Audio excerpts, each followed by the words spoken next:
I'm gonna check our YouTube to see if it's streaming. Did you get my text about that Overwatch I did. video? I couldn't really read it because I was doing all of this. That's cool. Yeah, it's no problem. It's no big deal. Like I said, I did a stream because I found out that they'd uploaded the new map to the PTR. So I downloaded it, and you can do the custom games. So I set the custom game so it was just me, so I could just run around the map on my own and look around. Oh, that's cool. So I recorded myself for like 15 minutes just running around and looking at stuff. Custom games. But I forgot in OBS to switch the game recording to Overwatch from Battlegrounds. So it starts off with it started off with 2 minutes of just a black screen. Okay. So I downloaded the file and trimmed it. So it's fine. I think it's fine as it is. Okay, cool. And I've made a thumbnail for it, and they're in the Dropbox. So, but I'm not going to have time to upload it tonight. Awesome. I think I'll take a look at it.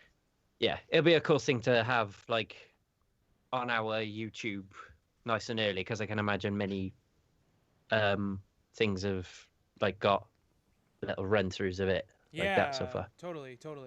All right, cool. Also, the low gravity parts are amazing. That's awesome. I'm gonna definitely watch it because I'm interested in that stuff. All right, so we got ready to start recording? Uh-huh. All right, so 3, 2, 1, go. All right, we're recording. All right, I've got you folks up here on Skype. I'm looking at your faces.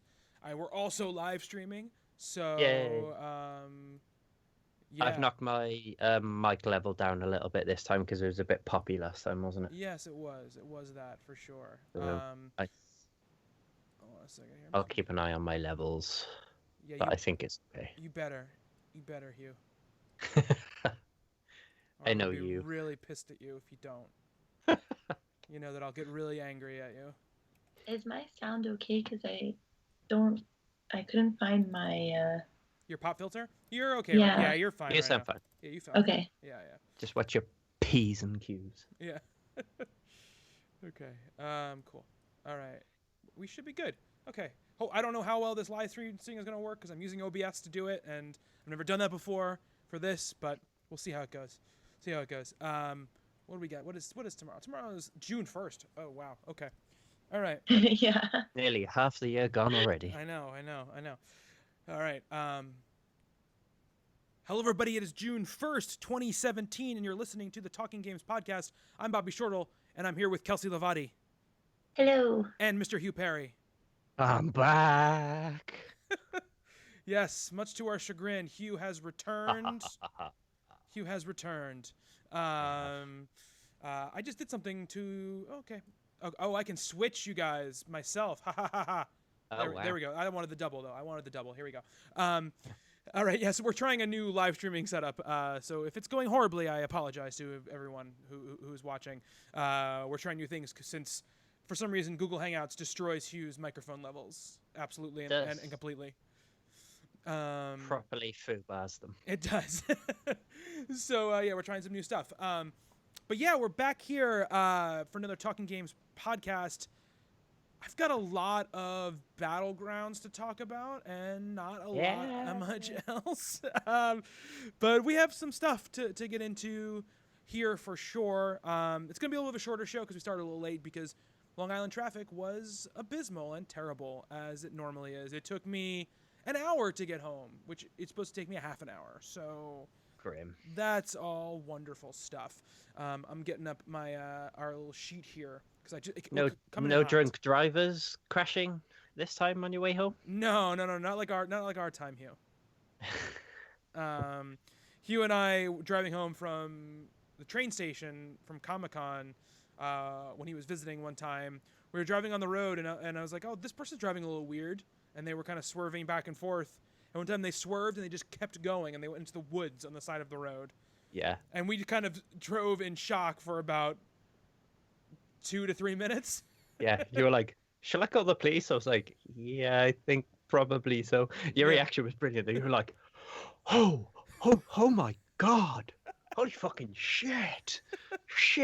It was very shocking. It was a shocking thing to see. It was, yeah. You don't expect to see stuff like that. No.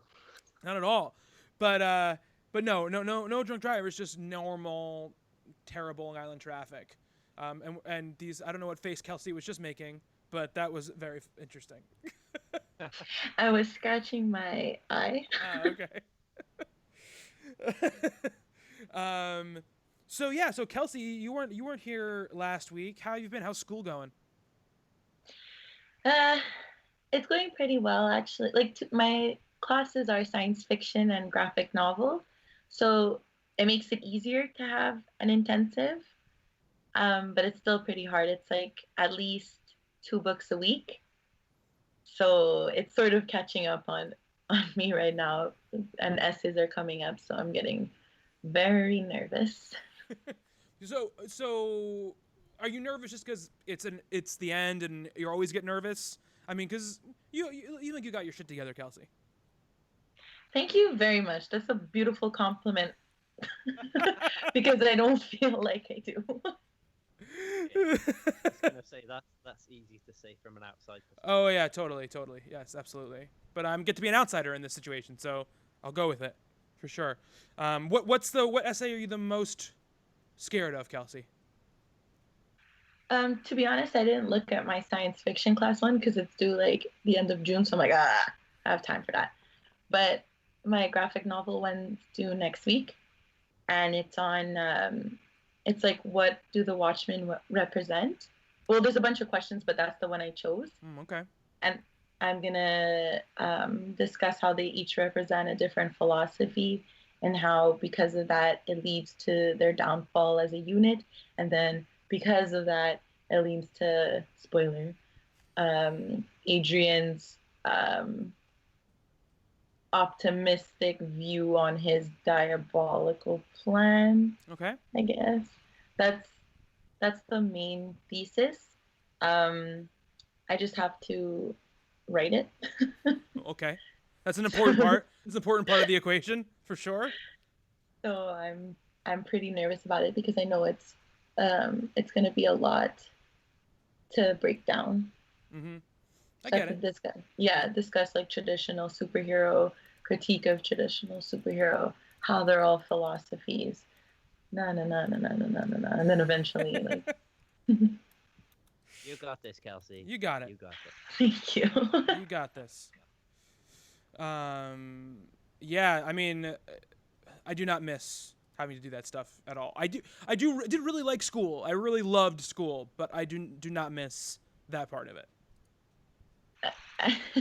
I agree. I had a year off from school, and all I was thinking about was going back to school. And now that I'm back, I'm like, what was wrong with me? I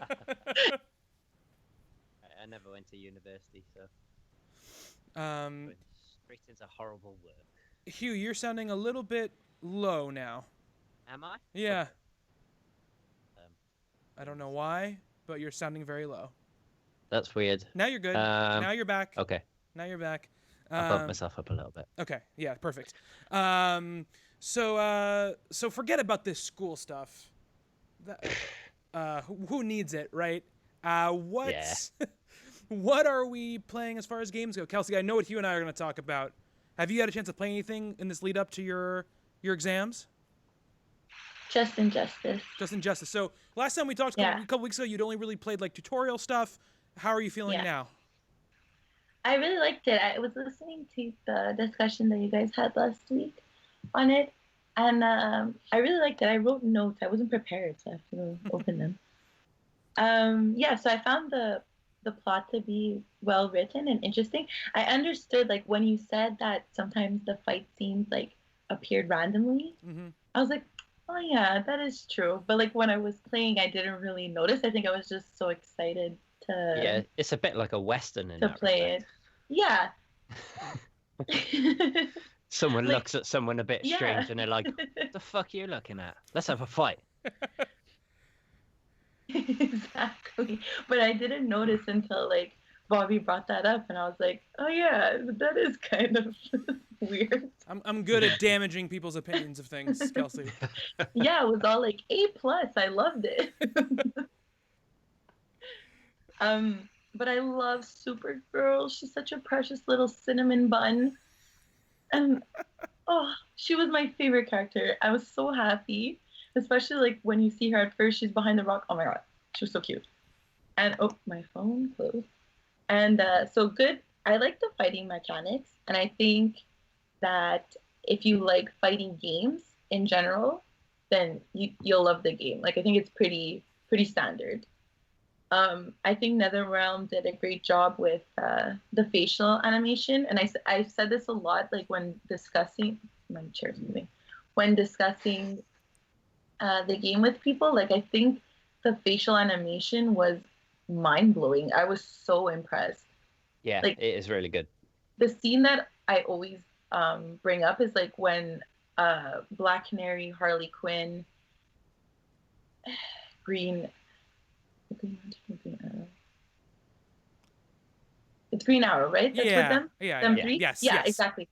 And then they're staring, and they see Deadshot, and they're in the window, and they all have faces like staring at them, and Harley's like you can't see through podcast medium, but it's like that, and I was like, oh my god, that's so like well done, and like all their faces are, all three of them are completely different. Like I thought that was like amazing, and such like a little detail that you don't realize until you have a game that does it.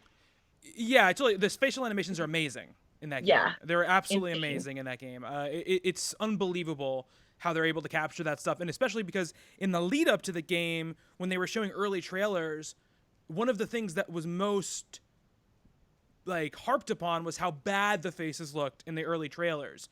So the fact they were able to get them to look so good by the end is pretty amazing. Yeah. And the transitions between like I've played Batman's section, and I'm on to, who is it you play second? Is it Harley second? Yes. No, yes. or is it Green Arrow and them second? It's Green Arrow and Black. Green Arrow and Black Canary is second. Yeah, Yes. Like the transitions between sort of like the cutscenes and the actual fights themselves are so like seamlessly done. Like I'm playing it purely because just because I want to play through the story. Like fighting games aren't my thing. Like I'm not going to say, like, I won't trash on it because it's not right for me to trash on a type of game that it just isn't my thing. No, And me neither. aside from that, I'm terrible at them. Like I get halfway through sort of like I need to press back, up, down, triangle, square, and then I'm just like, my fingers just start going like in knots. So I'm terrible at them, but like I really enjoyed the first Injustice on the back of the story. Like I just put the difficulty all the way down and just sort of button mashed my way through it. But yeah, the first section of that game, and so there's a lot of like, even just in that part, like in Batman's part, there's so much like good character stuff and setting up like little bits. But yeah, like you say, the animations are absolutely fantastic, and I was like the first time it transitioned from that cutscene into a fight, I was like, whoa, okay. Well, I actually had to lean down and pick my controller up because I just wasn't prepared for it. So I wasn't expecting to be just like go into it. So yeah, that game looks gorgeous. Yeah, I mean, it looks great. I have a couple of issues with I think the way the story resolves itself. I think that there's a fight most of the way through it, which the game has been building up to for a very, very long time. And then after you have that fight, you have to fight like 4 more people. And it just feels a little anticlimactic. It feels like, okay, I just fought the big bad. Why am I fighting Aquaman again now? And it was all to kind of push the story towards what is the inevitable conclusion because of the way what the last game was about. But I just felt like it felt like that the big fight with the big bad felt like the end to me, and then there was more. And I'll say too that, and I felt this way about the first game too. I feel like Wonder Woman comes out looking like pretty much the worst character who's ever existed, because like her motivation is essentially, I've wanted to get in Superman's pants for a really long time, and I'll do anything to keep being in them including letting him destroy the world. Like that pretty much seems like what her story was, and so I definitely didn't like that aspect of it. But that was the same in the first game as well. I thought that her character, it's one of those things where you get people writing the character who I don't think really understand the character. And I know that the Injustice universe kind of, turns stuff on its head and goes against a lot of what the characters stand for. But in the cases of a lot of the other characters, like Superman, let's take Superman, who was obviously the most changed. He goes through a pretty traumatic experience, and it's sort of an extension of, it's an exact reversal of what he would normally do, because he's realized that in his head, I can't solve things the way that I thought they could. But he's coming from a motivational place of loss and despair, which makes him, even though he is a jerk and an asshole in this game, somewhat sympathetic, because his wife, he was restricted to killing his wife, killing his unborn child, and destroying the city in which he lived. So you can understand why someone kind of snaps and does a bunch of weird stuff. Yeah. None of that stuff happens to Wonder Woman. She just goes like, "Oh, good, Lois is now dead. Now I can move in." And it's just a terrible way to bring that character out. And it was that way in the first game too. And the game is great. Don't get me wrong. The story is great. The game is great. But I can't just say like, "Oh, it's all good," because that is a very, very, I think, bad way to portray that character. Yeah. Yeah. I agree. Yeah, and Yeah. I think, unfortunately, I think that's kind of indicative of how like a lot of female characters in games are written anyway. Like they can have if they want to go down having like the alternate take on her, where she is like her motivations aren't good as such, and have her use her sexuality for her own gain, then fine, but don't have her just be like this. She's just there purely for that reason, is just to sort of be like, oh, I want Superman and nothing else type thing. Yeah, and they do a good job with some of the other female characters. I want to say, I think they do a good job with Supergirl. I think, as Kelsey said at the start, I think they do a really good job with Harley. I think that with Harley, yes, 100%. it's the exact opposite of her usual character, right? It's like she no longer has this fascination with following the Joker, and she is her own person and her own character, and I love that about it. Yeah. They just do a bad job with Wonder Woman. Have you messed around, Kelsey, with like any online stuff? Have you played through like the multiverse thing, which is like the way to unlock stuff? It's like a challenge tower. I haven't really dipped my toes in it because I was so focused on because I had to write a review for the game for the site that I contribute to in Montreal. So I tried to play. You can plug it, game. Kelsey. You can plug it. It's okay. Girls on Games.ca. So I tried to really finish the game in the amount of time that I had. So I only dipped my toes in online and the multiverse. But I think the multiverse is a really good idea, because if you're really into fighting games and you want, let's say I really loved Harley, and I wanted to get bonus stuff for Harley, and dipping your toes in. It's sort of like the loot boxes for Overwatch. It's the same kind of idea, except that you're pushing for specific things, and if you play daily, you get more prizes, which I think if you really love the game and you're gonna play daily, it's a great addition.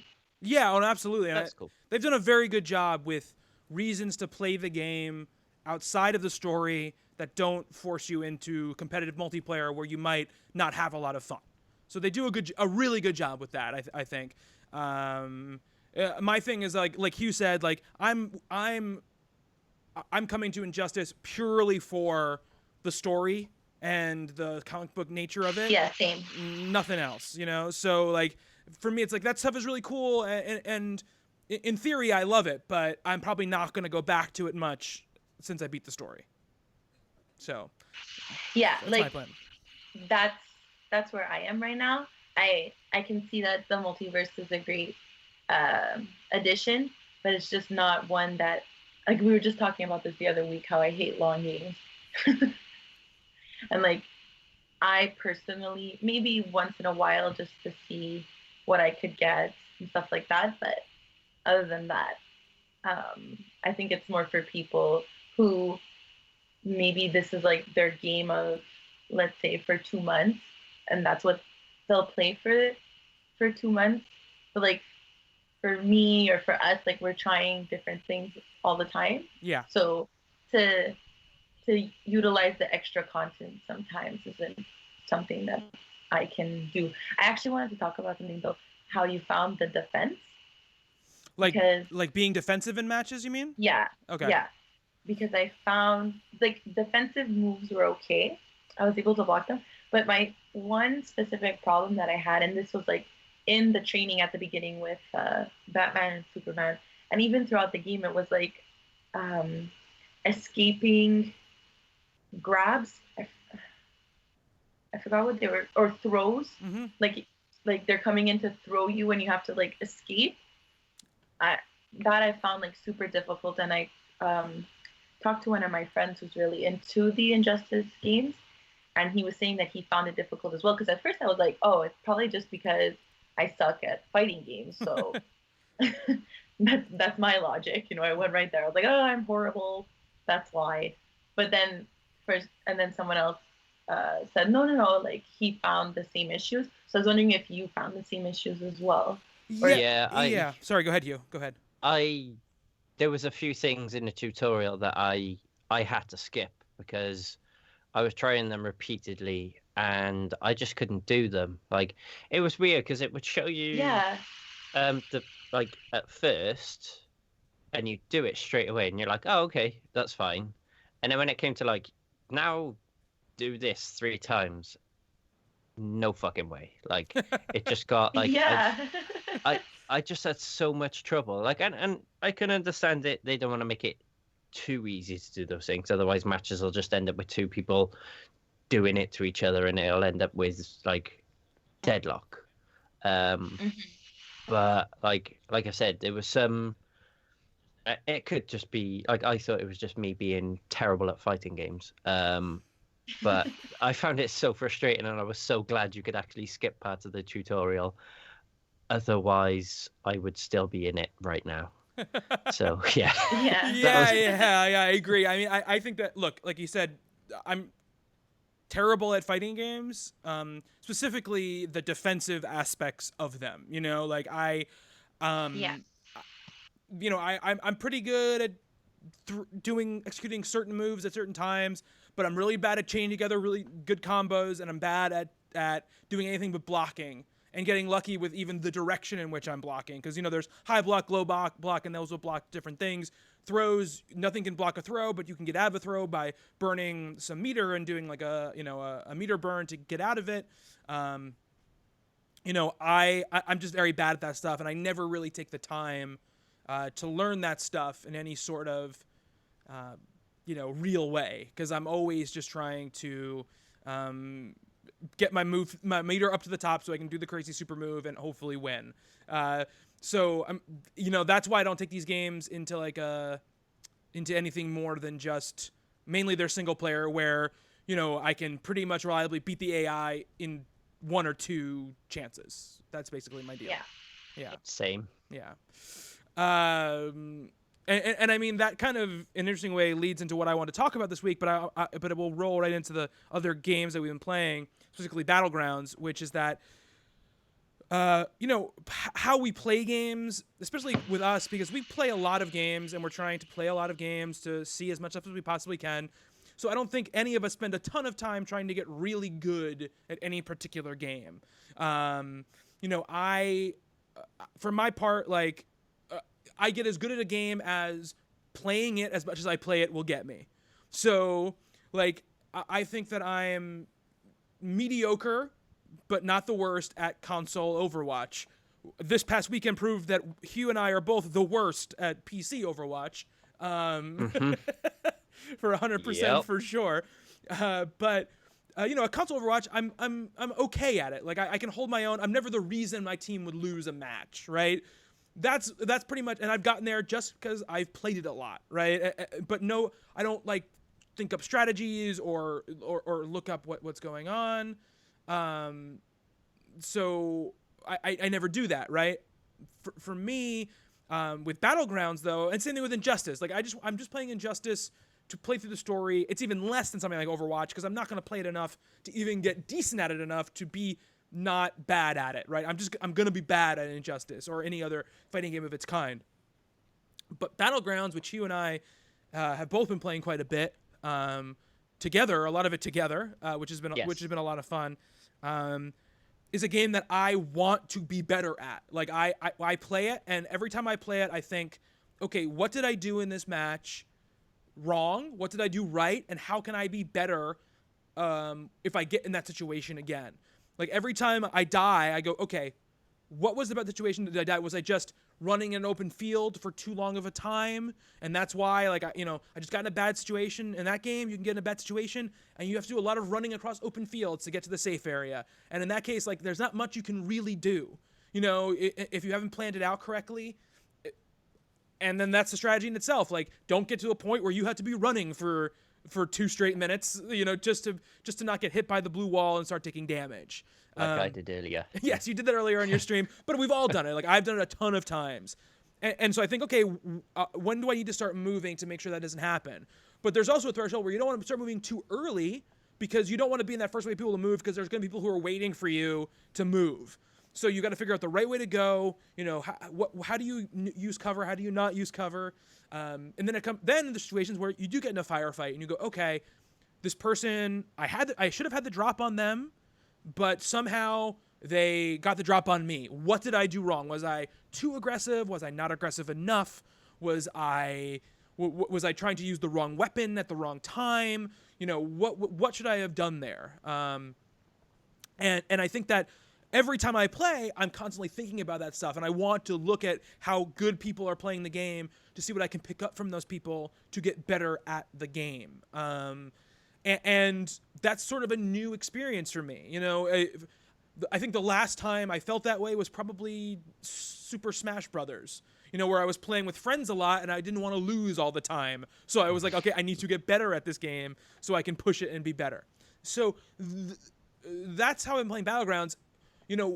When I played on my own. Huw and I streamed some yesterday. It didn't go particularly well. No. It was entertaining, but it didn't go particularly well for either of us. And then I played on my own later that night, and I got to like number 6, and I got 3 kills, which is the best I've ever done. And in that one, I was like, okay, like I got some equipment, and I was bad on equipment. I wasn't doing great on equipment, but I got to the point where I was kind of, I needed to push in farther, and I didn't want to get in a situation again where I'm far outside the circle. I have to move inside the circle, and I'm constantly in open air, moving slowly, right? I was like, okay, so what's the best way to combat that right now? So I hopped in a car, and I just drove to where I thought the middle of the circle was going to be in the end. And I went into this building. And went up this hospital, this really high hospital, at like 4 floors. I went up on the roof, and up there I happened to find a rifle with a silencer and a scope. Not a great scope, but like just a scope. And I just laid my ass flat down on that roof and just waited for people to come running around. And sure enough, people came running around, and I was picking people off from top of that roof. And I made it to basically the next to last circle before I had to move, and I'm getting ready to move, and I see somebody running, and I'm like, okay, I'm gonna pick this person up before I get off the circle. And they hid behind a rock, and I was trying to pick them off, and I was hitting them here and there, and then I just lost track of the timer. The circle sort of enveloped me. I had to jump off of the roof to have a chance. And by the time I landed, took some damage, and then started to move, it was over because that last circle like eats you up almost immediately. And I was like, okay, in this situation, if I had jumped off earlier and just moved quicker, I would still have been behind people who were running up, so I still had the drop on them, but I could have had a chance to keep moving forward. Or if I'd popped those painkillers, which give you heal over time, before I decided to jump off, I would have been self-healing as I went already, and I would have been able to keep going. I might have had a better chance, and I might have gotten to 3 or 2, and I've become very much into that fact, and thinking about like, okay, like if I hear gunfire close to me, maybe I shouldn't always be hiding, right? Maybe I should think like, if people are shooting each other, they're not going to be paying attention to where I'm coming from, and I might be able to get the drop on these people who are shooting near me. Yeah, Or, and sorry, go ahead. and factor in the fact that if 2 people are firing at each other, there's decent odds that the person who doesn't die in that exchange may well have taken some damage. So if you're at full health, you're at an advantage there. And it like you say, your instinct when you hear gunfire is to avoid it. And earlier on, I was like making a bit more of an effort to be a bit aggressive. Like if I heard gunfire, I was looking around in case. Like I never actually, a lot of the time, I didn't actually see, like physically see the people. So I just kept going. But I think from now on, I am actually gonna, like you say, try and, if I can see the exchange happening, like set myself up and try and sort of pick the bones of that and sort of, get a few kills that way. Right. Yeah. But it's like there's just a brilliant amount of depth to that game for something so simple as just sort of like parachute in, pick up some like the stuff that you're luckily enough to get, and stay inside a circle.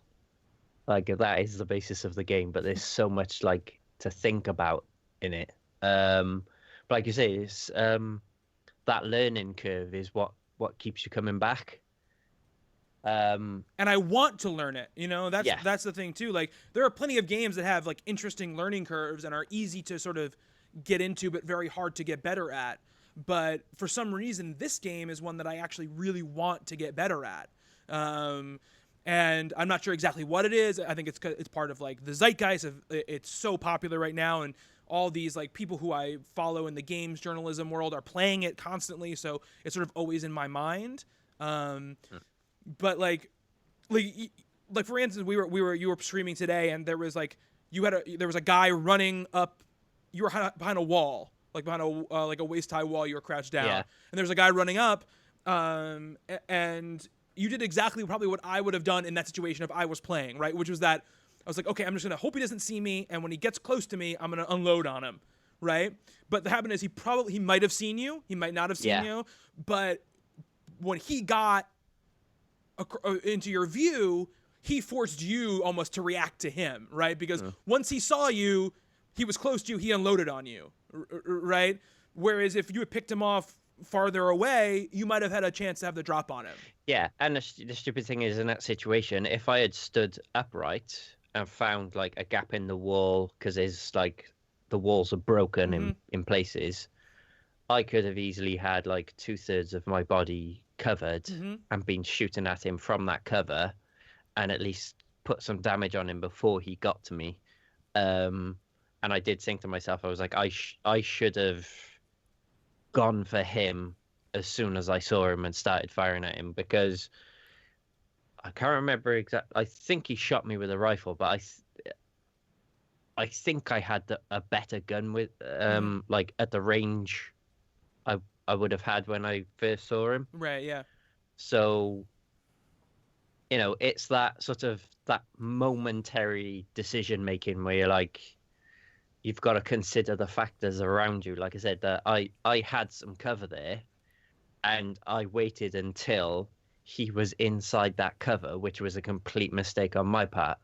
And I should have I should have stood up with that wall covering me and started firing. And if he had come back at me with a few shots and hit me, I could have crouched and taken cover again.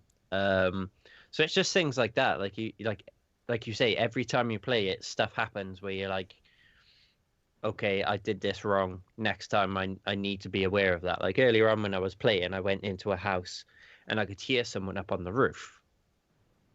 And just before I heard him, I was checking on the circle to see, right, I'll wait until there's this amount of time before the blue circle starts contracting.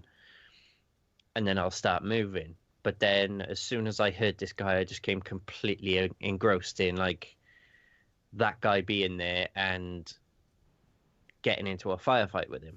Like it turns out that he did appear and like I killed him, but I was left in a position where I was then always playing catch up with the circle. Like I was always constantly having to be on the move.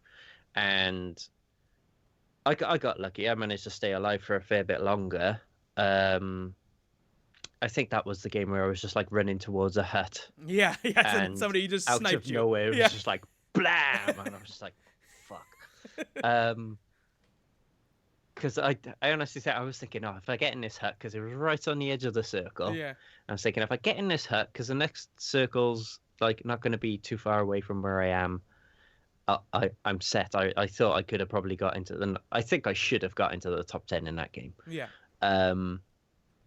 But it's just little factors like that. Like I think I did the right thing in waiting to engage that guy, because I think if I had run around, he probably would have heard me and chased me and got me from behind. Totally, yes.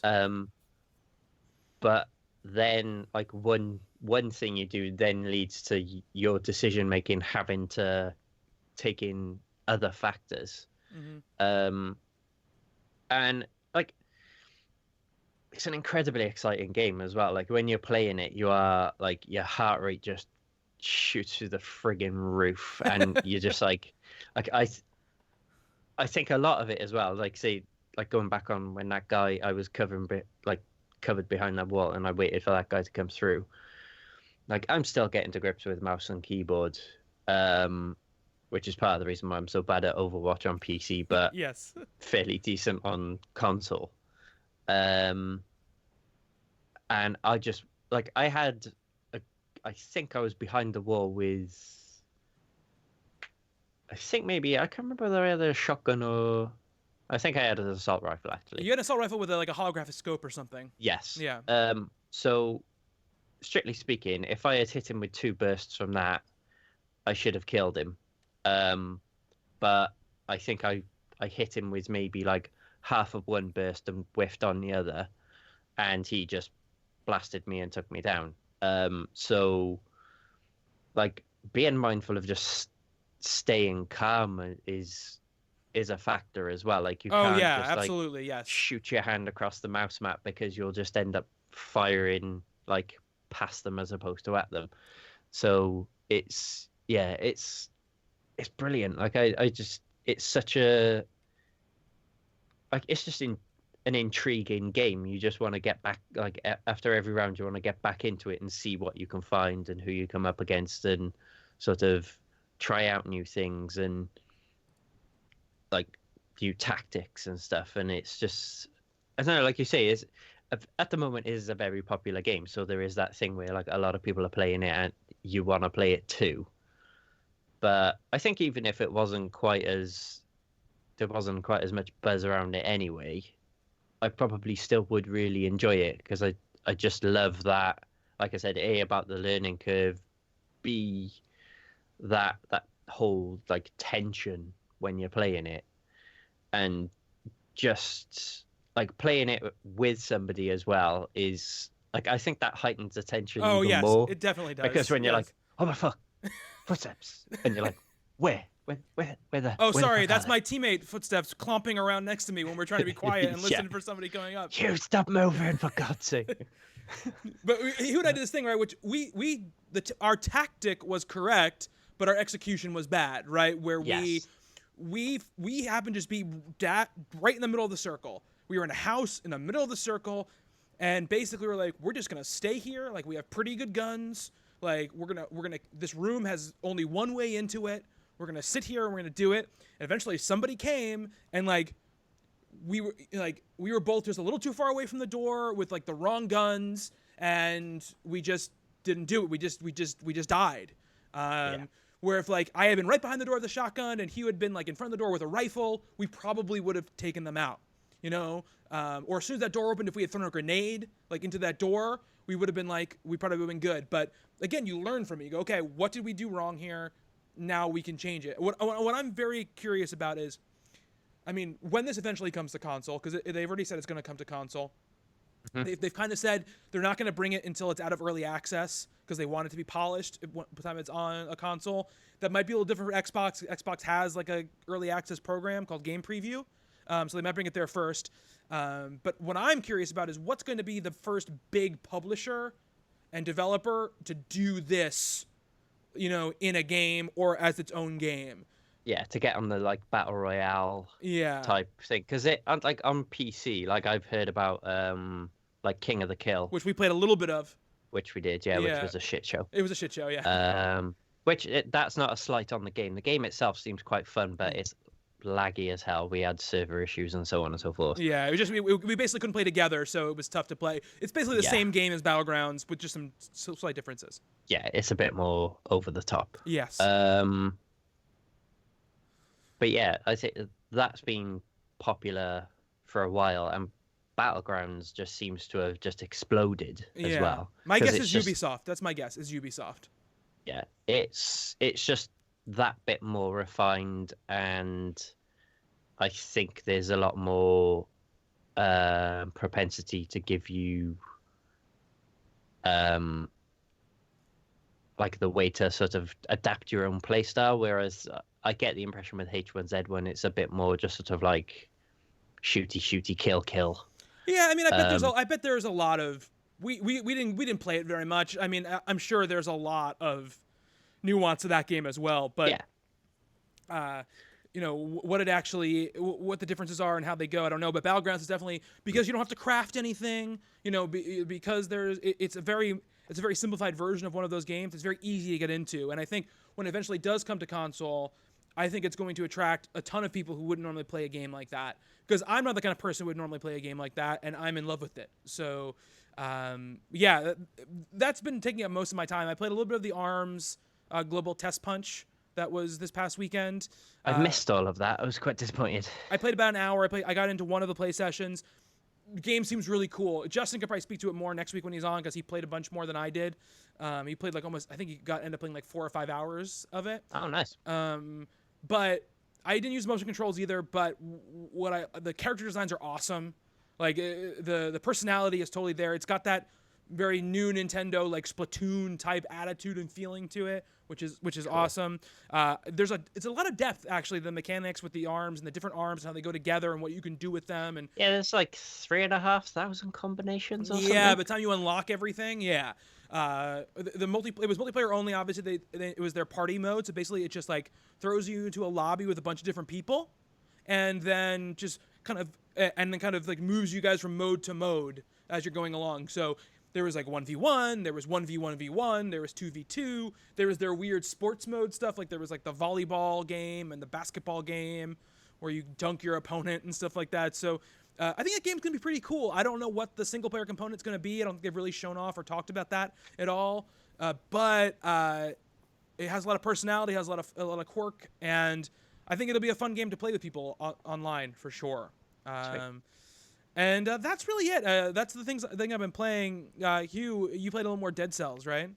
Yeah, I've been really, really enjoying that game. I think I haven't played, like I'm not a massive like roguelike, I wouldn't say fan, because I enjoy them, but I haven't played that many of them.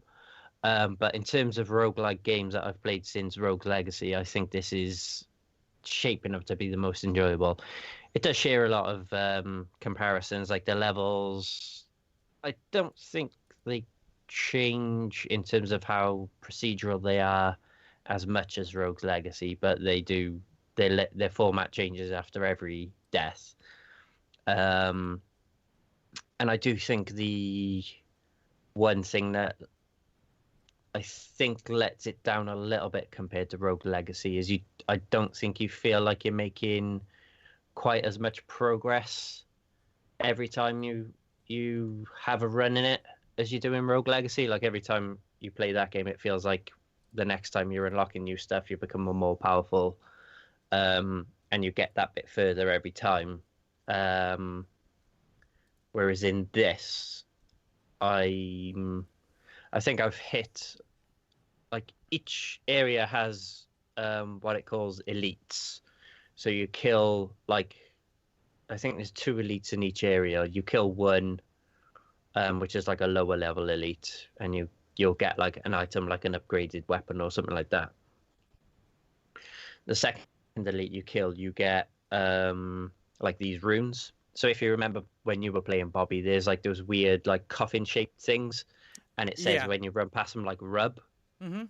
So eventually you get something which makes them do something. I won't tell you because it's don't want to spoil it. Not that there's anything spectacular, but so you then from them you gain ways to get around better. Like there's the first rune you get like makes like little vines shoot out of the floor that you can climb.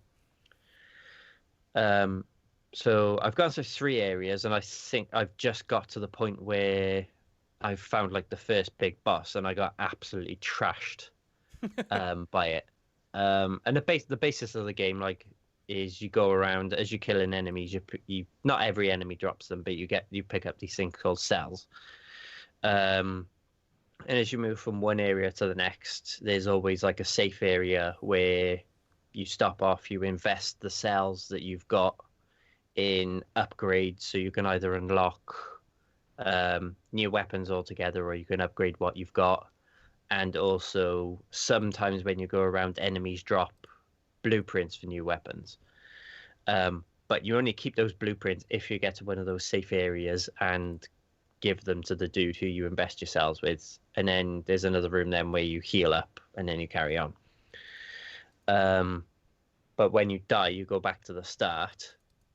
And unless you unlock certain things, you always start off with like a basic sword and a basic bow and arrow. So far, I've only unlocked the ability where it gives you a random one of the ranged weapons you've unlocked.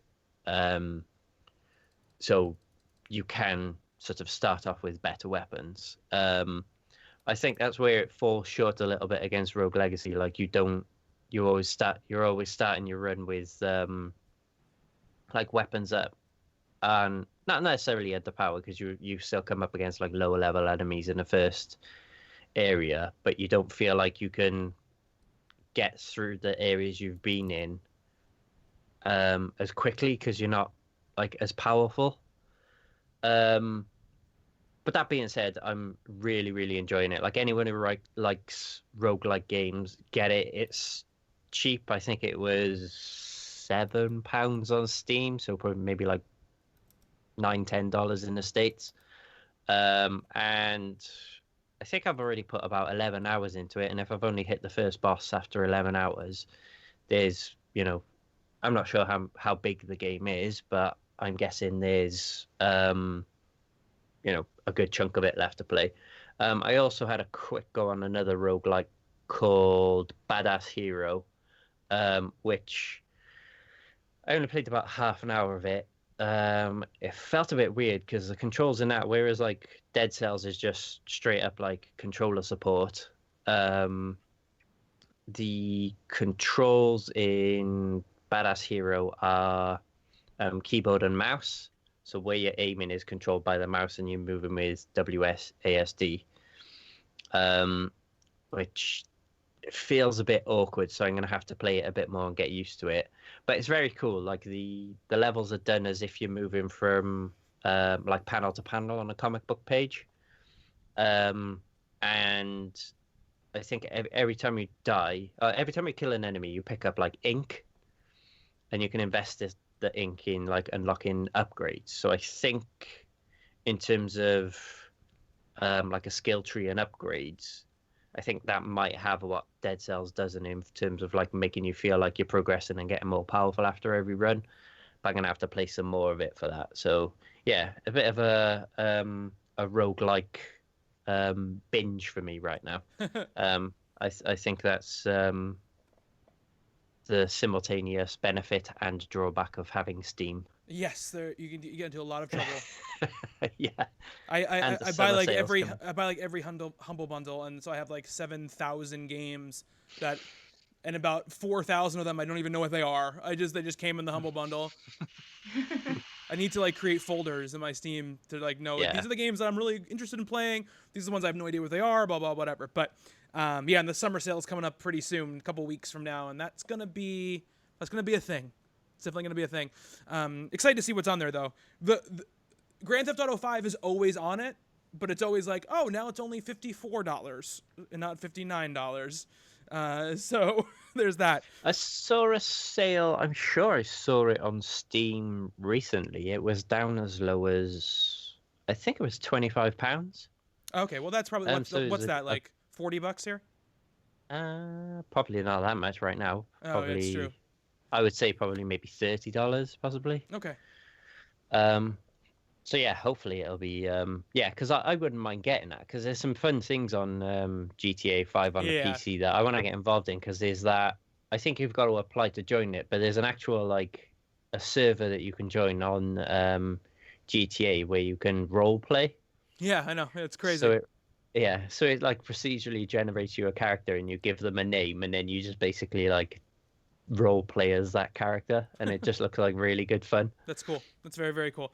So I promised Huw and Kelsey we'd be done by 8, and it's 8 o'clock right now. So we're gonna cut this episode a little bit shorter than usual, but the cool thing is we got a bunch of listener questions for next week. Huw, I don't want to go over your topic because I don't want to rush it this week. That's obviously. Fine. Yes, He's got a too pretty meaty to do now. Important topic. That'll kind of have to be like clear the decks. Let's go. What we're talking about for the whole show. I think kind of thing. But keep getting your questions in, games at talkingcomicbooks.com or talking_games on Twitter. We love them. We want to keep them coming in. We've got some Luciano, some from Sam, some from Meg. So we got some stuff lined up, but we want some more for sure. I think that Cody is putting together kind of like a community game sesh on Friday night. He is, yes. He mentioned it to me earlier on. Yeah. I played a bit of Overwatch with him. Some Overwatch, I think, maybe some other stuff. But head to our, there's a link on our Twitter for it. Goes to our Reddit. There, he's going to set up and talk to you about it there. So you can check that out. And get involved if you want to be. I'll definitely try to jump in. I don't know what my schedule's going to be Friday night, but I'm going to try to jump on for at least a little bit. Try to play a little bit. So that should be a good time for sure. Make sure you check out our YouTube channel. We're creeping up towards 100 subscribers. We're up to like around 80 now. So that's, wow, cool. That's pretty cool. Turns out putting out videos gets you more subscribers, it turns out. Food of Thunky. So that is Cov Faith right there. Yeah, it's Cov Faith right there. We are we're doing some stuff. Huw and I are going to keep doing Battleground streams when we can, both solo and together. I got my morning run feature, which I think is only going to be tomorrow this week, because Friday I have work in the pretty early. But I'm going to try to play some more Dead Cells tomorrow morning, so look out for that. The first episode of Justin and I's Until Dawn playthrough will be up tomorrow as well, so look for that. We got 2 episodes in the can. One's called Squirrel Murder and one's called Erotic Possibilities. So you have fun with both of my those. 2 favorite things. For those of you who play Until Dawn, Justin killed all the animals, so he's in for a treat coming up. You can follow me personally on Twitter at Bobby Shortle. Huw. I am at H_Paz. And Kelsey. KELSSAMUS. And yes, please follow us on all our networks. We all our like screen names and stuff for Steam and for PSN and stuff are all in the show notes for these posts. Friend us and just put in the notes like, hey, from Talking Games or whatever, so we know where you're coming from. So expect more streams, more stuff coming out. And thank you for the support so far, because it's been awesome. Steadily growing, but we love having such a dedicated community. So thank you so much. Yeah, it's awesome. Yeah, and thank you, Huw. Thank you, Kelsey. Thank you, Bobby. And thank you to all of you who listen. Until next time, be good to one another.